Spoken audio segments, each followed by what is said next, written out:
Ay mashinada keltirdik, men ko'mirak keltirdik. Mashina ko'chaga sinib ketdi buni. Yangibozor tumanidagi Bo'zqala yo'l talabga javob bermaydi. Nima uchun ekanligini hozir ko'rasiz. Ay mashinada keltirdik, men ko'mirak keltirdik. Mashina ko'chaga sinib ketdi buni. Yo'lning g'altinlari ko'p ekan. Ha, keyin qani? To'g'ri chiqib yotdi. Niye sinib ketdimi? Ko'chaga. Oh, bilan. Ko'char sinib ketdi. Yo'l kiyib neden sinib ketgan ekan, ha?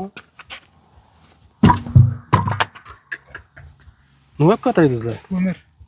Ko'mirmi? Voy bilan. Taqshat o'tdi. Endi buni necha bo'ladi endi buni? Necha bekitasizlar? Chaqirtiramiz hozir mashina. Chaqirtiramiz. Endi buni zararini kim qoplab beradi? Zararni bilmem. Neredasan o'zi? Ne so'z degan yerdan yangi bozor. Bu yoq shopir neda? Shopir shavatlamam. Shovatdan keltirmisizlar. Nechun ko'rmadingizlar o'rda chuqaloq borligini? Yo'lda bilinmasdan bu yoqlarda. Hech ko'rmaganmiz. Bu yerda o'zi yangi bozor Bo'zqala yo'l bu. Masjid yo'li bilasizmi bu yerda o'zi o'nqir yer bor-da. Shurda opasniyda, shurda aslan o'tmasangiz ko'p mashinalar aziyat chekib turibdi bu yerdan-da. Lekin bu holati dim qattiq bo'libdi lekin.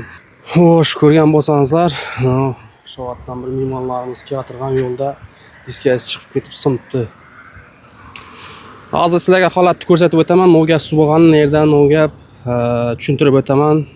Bu yo'lda ko'pchilik bilasizlar aziyat chekib turibdi. Shu yo'lga bir uzatib chora ko'rishlarni so'ragan bo'lar edim. Bu holat birinchi marta emas, 3-marta guvohi bo'lib turibman. Chunki bu narsani chorasini ko'rmasangizlar, ko'p mashinalar aziyat chekaveradi. Ushbu holat shu joyda yuz bergan. Bu yo'l Bo'zqalaga ketaverishdagi yo'l, yonida masjid bor o'rtalikda. Shu yerda o'nqir yo'l bor bilsangizlar.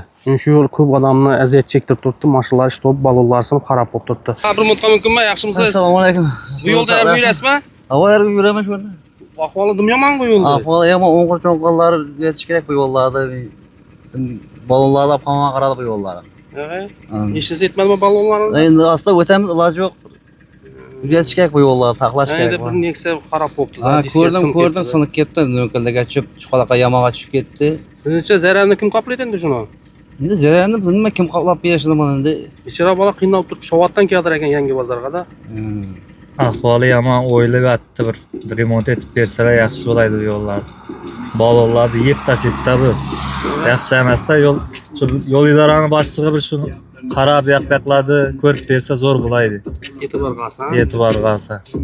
Opasniyda yo'llar bu mashina balonlarni yeb tashlaydi, tinmay balon qo'yavermagan maqsad emas.